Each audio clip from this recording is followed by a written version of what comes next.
Think about this for a moment. Every single day, people touch hundreds of coins without giving them a second glance.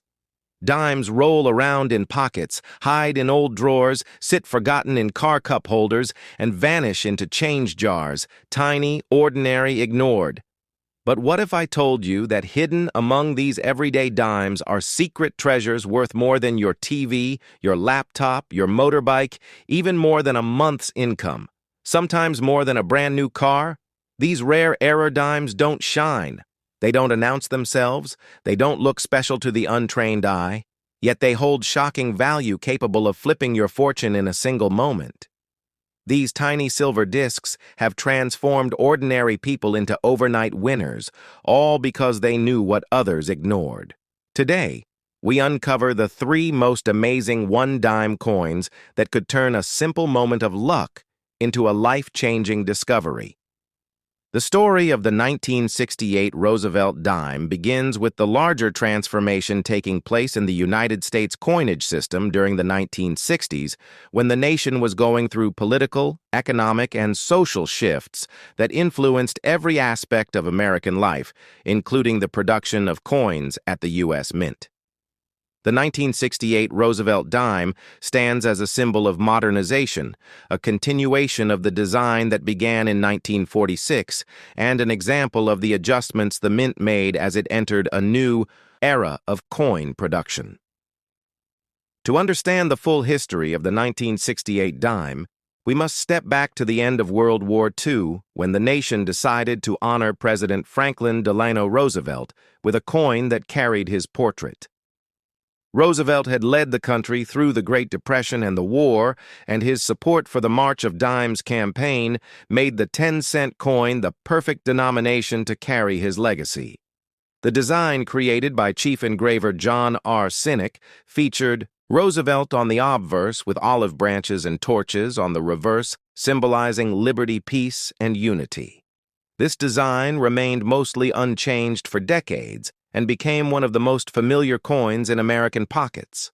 As the years progressed, the U.S. Mint faced a growing problem in the early 1960s when the price of silver began rising and people started hoarding silver coins.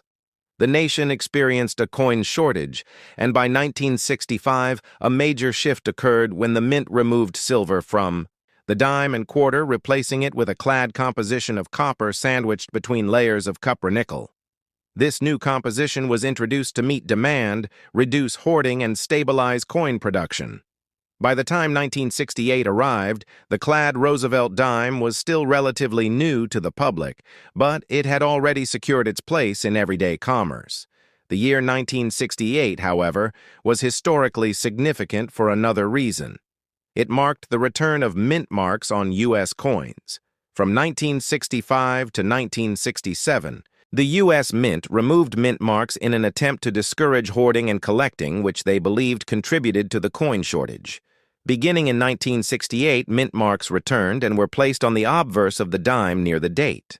This small change made the 1968 dime an important issue for collectors, since it represented the reinstatement of a tradition that had been paused for 3 years. In 1968, 3 mint facilities produced the Roosevelt dime. Philadelphia struck the 1968 dime, without a mint mark as usual. Denver produced large quantities marked with a D, and the San Francisco Mint struck proof coins marked with an S. The San Francisco Mint in particular played a major role in the evolution of proof coin technology during the late 1960s.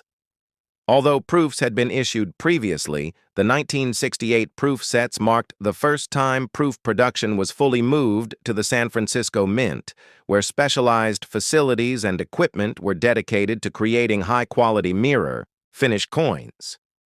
The 1968 proof dime is recognized for its sharp details, deep mirrored fields, and frosted cameo devices.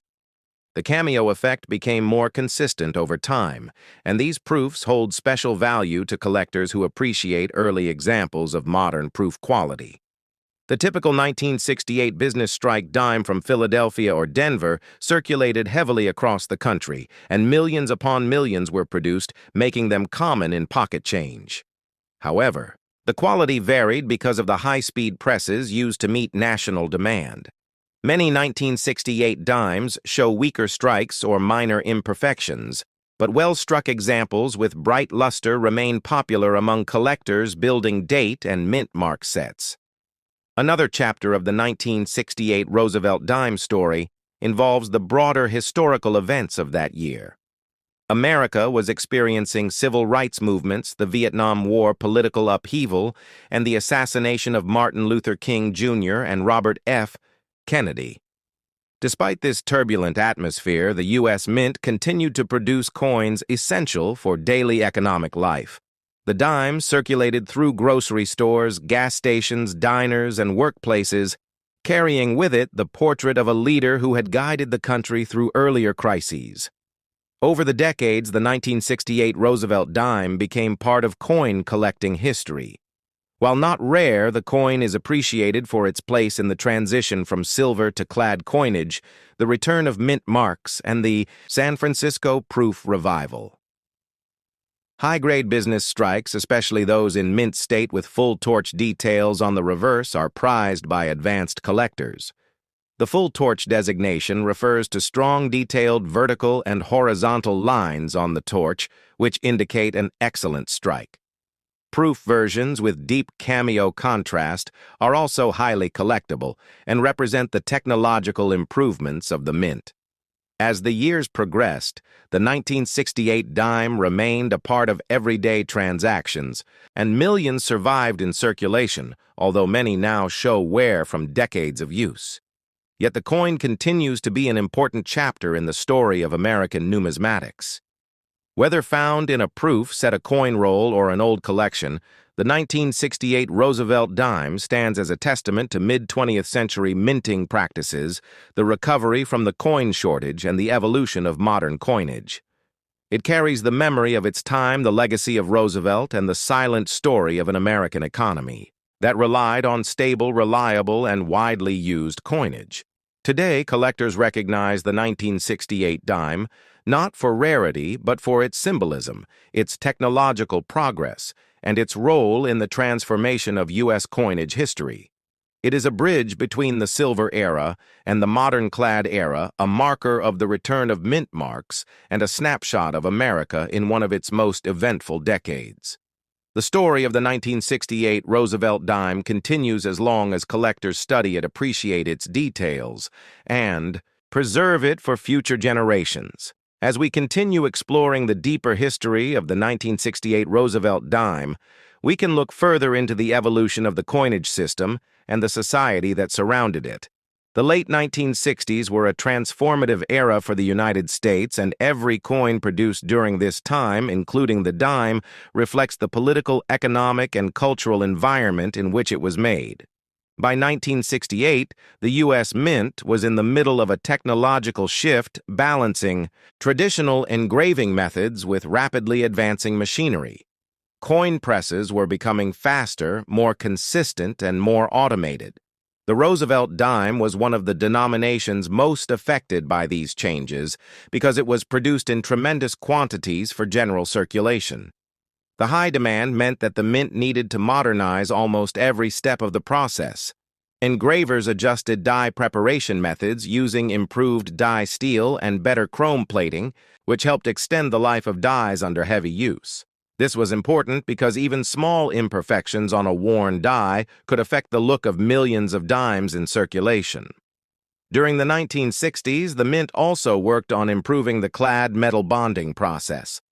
The clad coinage composition introduced in 1965 had been relatively new, and there were still challenges involved in bonding the outer cupra-nickel layers to the inner copper core.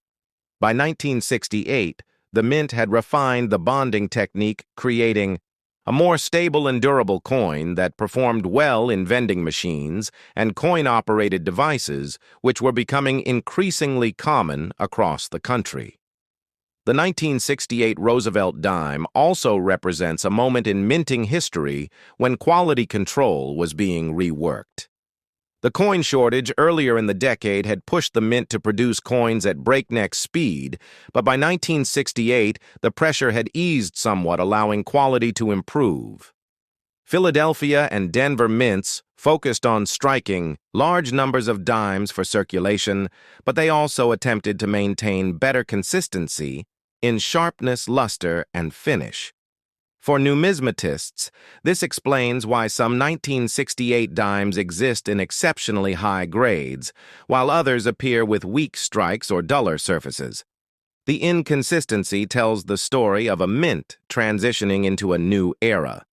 Another layer of history lies in the reinstated mint marks of 1968. The return of mint marks was important not only to collectors, but also to historians. For 3 years, from 1965 to 1967, coins carried no mint marks because officials believed collectors were removing too many coins from circulation, which contributed to shortages. By the time mint marks were restored, collectors celebrated their return and began saving examples from Philadelphia, Denver, and especially San Francisco. The San Francisco Mint deserves special attention in 1968 because it became the central hub of proof production. The story of the 1965 Roosevelt dime begins at a turning point in United States coinage. The nation was experiencing an unprecedented coin shortage during the early to mid-1960s, and this shortage affected every denomination in circulation. Millions of Americans complained that stores, banks, and vending machines lacked enough coins to meet daily demand. The United States Mint faced tremendous pressure to solve this problem, and the answer came in the form of a major change in the composition of circulating coins. The year 1965 was the beginning of a new era for American dimes. Before 1965, the Roosevelt dime was struck in 90% silver and 10% copper. This silver composition had existed since the introduction of the dime in 1796, and it continued through the Mercury dime era and into the Roosevelt series. However, rising silver prices during the early 60s caused the metal value of the dime to approach the face value. People began hoarding coins, fearing that silver would soon be worth more than the coin itself. As a result, silver coins rapidly disappeared from circulation, creating even more shortages. Congress and the United States Mint needed a solution, and that solution came through the Coinage Act of 1965. The Coinage Act of 1965 removed silver from the dime and quarter and reduced silver content in the half-dollar. For the dime, this meant a complete shift from a silver-based planchet to a clad planchet made of copper and nickel. The new dimes featured a copper core with outer layers of cupra-nickel, which created the familiar silvery appearance seen today. This change was revolutionary because it permanently ended the use of silver in America's 10-cent coin. The first year of this modern composition was 1965, which makes the 1965 dime historically important. The design of the 1965 Roosevelt dime remained the same. The obverse features the portrait of President Franklin D. Roosevelt, created by Chief Engraver John R. Sinnock. Roosevelt had been honored on the dime in 1946 following his death, and in recognition of his leadership and his connection to the March of Dimes campaign, which fought polio. The reverse also remained unchanged, featuring a torch symbolizing liberty, flanked by an olive branch, representing peace, and an oak branch, representing strength. Even though the material changed, the artwork continued the tradition of Roosevelt's legacy. Another important detail about 1965 dimes is that they were produced without mint marks. From 1965 through 1967, the Mint decided to remove mint marks from all circulating coins as a strategy to discourage hoarding. Collectors at the time were searching for different mint mark varieties, and this caused people to keep large numbers of new coins out of circulation. The Mint believed that by removing mint marks, it would eliminate any incentive for people to hoard newly issued coins. As a result, all 1965 dimes were struck without mint marks regardless of the facility that made them. Most 1965 Roosevelt dimes were produced at the Philadelphia Mint, and the production numbers were enormous. The Mint produced hundreds of millions of these coins in order to refill the national supply and end the shortage. The high mintage means that the majority of 1965 dimes are still common today, and they remain easy to find in circulation more than half a century later. Although common, the 1965 dime is a historic transition piece marking the divide between silver coinage and modern-clad coinage. There is also an interesting story surrounding the accidental creation of rare transitional error coins. A very small number of 1965 dimes were accidentally struck on leftover silver planchets from 1964. These transitional errors are extremely rare and highly valuable today. They serve as reminders of the logistical challenges the mint faced while switching from silver to clad planchets. For collectors, these silver 1965 dimes represent one of the most exciting modern numismatic discoveries.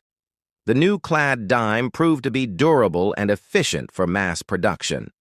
Over time, Americans became accustomed to the new metallic appearance, sound, and feel of their coins. The shift away from silver reflected larger economic realities of the era, and it shaped the future of American coinage. The 1965 dime became the foundation for all dimes produced afterward. Its copper-nickel sandwich structure remains unchanged to this day. For many collectors, the 1965 Roosevelt dime is significant not because of rarity, but because of its role in American monetary history. It symbolizes the modernization of U.S. coinage, the government's response to a nationwide crisis, and the beginning of a new era where face value and metal value were no longer tied closely together. The coin tells a story of economic adaptation, political decision-making, and technological change within the mint. It is a simple 10-cent piece, but it carries a deep historical legacy.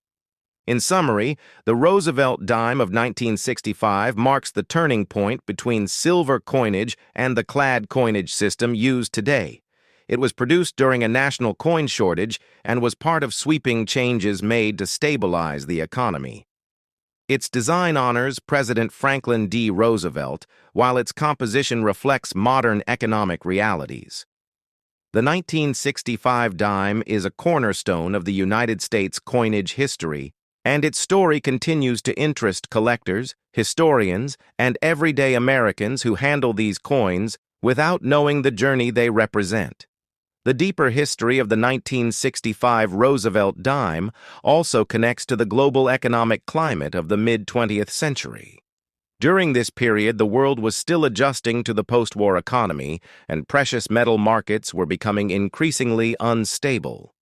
Silver prices rose steadily because of industrial demand and growing international investment. The United States, which had relied heavily on silver for its coins, realized that it could no longer sustain the large-scale use of silver in everyday circulating currency. The mint needed a long-term solution that could handle mass production and withstand the financial pressures caused by the rising value of metals. The 1965 clad dime became the answer to that challenge. The decision to remove silver from the dime was not taken lightly. There were heated debates in Congress about whether the public would accept coins that no longer contained precious metals. Many Americans viewed silver coins as a symbol of trust and stability. Some believed that removing silver would make coins feel cheaper and less valuable. Others argued that the government needed to be practical and look toward the future. President Lyndon B. Johnson strongly supported the Coinage Act of 1965 and reassured the nation that the new coins would still hold their full value.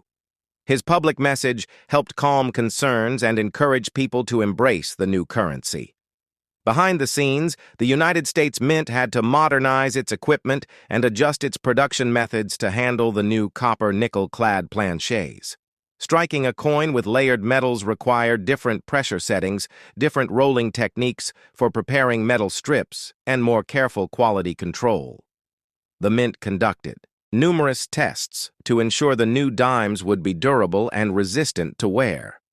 Engineers confirmed that the clad structure actually improved the lifespan of the dime and made it less prone to bending or warping. This upgrade in durability was an unexpected benefit of the new composition. Another important part of the story is the timeline of production. Although the dimes are dated 1965, many were struck during later years because the mint froze the date on all coins from 1965 through 1967. This was done to smooth production and discourage collectors from searching for specific dates. As a result, a dime marked 1965 could actually have been struck in 1966 or even 1967. This unusual practice confused some collectors, but it helped the mint focus on producing enough coins to end the shortage. It also meant that the 1965 dime represents not just a single year, but an entire transitional period in American numismatics. When the new dimes entered circulation, public reaction was mixed. Some people immediately began collecting the last year of silver dimes from 1964, while others took interest in the brand-new clad dimes. Vending machine manufacturers had to adapt their coin validation systems because the electromagnetic signature of a silver coin was slightly different from a copper-nickel coin. These adjustments took time, but they helped modernize machine technology across the country. The process demonstrated how deeply connected coins were to daily life and how even a small change in metal composition affected entire industries. The story of the 1976 P. Roosevelt dime begins in an era when the United States Mint was operating at a historic pace, producing billions of circulating coins while the nation celebrated its 200th anniversary. Although the dime itself did not receive a special bicentennial design, like the quarter, the half dollar, or the dollar, the 1976 P, Roosevelt dime remains a product of an important transitional moment in American numismatic history. To understand this coin fully, viewers must step into the background that shaped it, beginning with the legacy of President Franklin Delano Roosevelt, the evolution of the dime series, and the minting environment of the mid-1970s. The Roosevelt dime entered circulation in 1946, chosen to honor Franklin Roosevelt shortly after his death. He had led the nation through the Great Depression and World War II, and his connection with the March of Dimes made the 10-cent coin the perfect memorial. From its first year, the design created by John R. Sinek featured Roosevelt's portrait on the obverse and a torch oak branch and olive branch on the reverse, symbolizing liberty, strength, and peace. For 3 decades, the design remained mostly unchanged, and by the time the United States reached 1976, the Roosevelt dime had already become one of the most familiar coins in American pockets. The 1970s brought significant historical and economic challenges, including inflation, energy shortages, and ongoing monetary adjustments. The Coinage Act of 1965 had removed silver from circulating dimes and quarters, shifting production to a copper-nickel-clad composition. This change affected how coins were aged and survived, and it also influenced minting quality as the mint continued refining its processes. By 1976, the Philadelphia Mint was running at maximum capacity, not only striking dimes, but also producing special bicentennial issues for other denominations, which created a heavy production load across all facilities. The 1976 P dime was part of that year's extensive output, yet it quietly played a role in the broader story of coinage during America's bicentennial period. Unlike the quarter, which featured a drummer boy, the dime maintained its classic Roosevelt design, but even so, the bicentennial year increased interest in all circulating coins, including the dime, as collectors paid close attention to mintage's quality and variations. The Philadelphia Mint at this time had no mint mark, so every dime struck without a mark from 1980 to earlier years, including 1976, is understood to be a Philadelphia issue. This mint produced hundreds of millions of dimes that year, each made from a copper core bonded to outer copper-nickel layers with a total weight of 2.27 grams and a diameter of 17.91 millimeters. While the design itself remained standard, the production, methods, and die conditions of the mid-1970s led to a variety of strikes, with some coins appearing sharply detailed while others show weakness, particularly around the hair, the torch, and the lettering. These differences make the 1976 P dime interesting to collectors who enjoy searching through circulation for well-struck examples. Many coins from this year show die fatigue, a natural result of heavy use, where the highest points of the design appear soft or slightly mushy. Other coins may show minor die cracks, die clashes, or planchet issues, all of which give collectors additional points of study. The bicentennial year also saw increased numismatic interest nationwide, which meant that more people than usual saved coins from their change. Although the 1976 P dime is not rare, it is one of the dimes people often set aside simply because of the historical association with the 200th anniversary of the United States. When discussing the history of this coin, it is important to recognize how circulation patterns in the 1970s influenced the survival of high-grade examples. Many dimes were heavily used during this decade, and finding a clean, uncirculated 1976 P dime with strong luster today is more challenging than most people expect. Coins that remained in bank rolls or forgotten jars fared better, and these account for the nicest surviving pieces. From a numismatic perspective, the 1976 P dime is part of a period when the U.S. Mint was still refining the copper-nickel-clad composition. The clad planchets required different striking pressures and temperatures than silver coins of earlier decades. As the Mint experimented and improved its techniques, the quality of the strike gradually increased, but in 1976, the variation in quality remained noticeable to careful observers. This creates an interesting opportunity for viewers who enjoy variety hunting, as certain 1976 P dimes show small anomalies that can become desirable among specialists.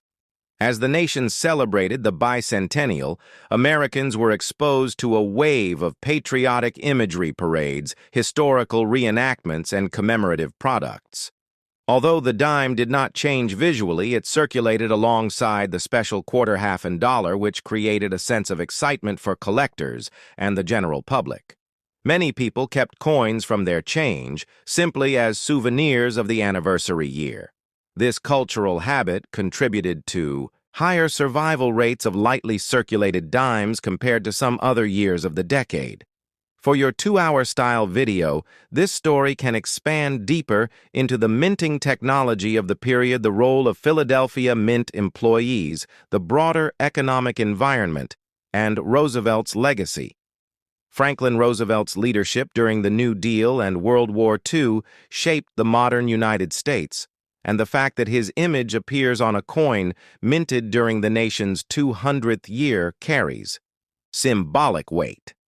The dime continued to represent not only his memory, but also the triumphs and struggles of the nation he once guided. The mid-1970s saw evolving public attitudes toward coin collecting as well. The release of bicentennial coinage sparked widespread interest, leading families to search their pocket change for treasures. While the dime remained unchanged, its presence in circulation during this historically charged moment made it part of the broader memory of the era. From production to circulation, the 1976 P. Roosevelt dime reflects a bridge between past and present, linking Roosevelt's post-war legacy with the patriotic fervor of the bicentennial and the technological strides of the modern U.S. Mint. As the years passed, many of these coins continued to circulate quietly through stores, banks, schools, and neighborhoods.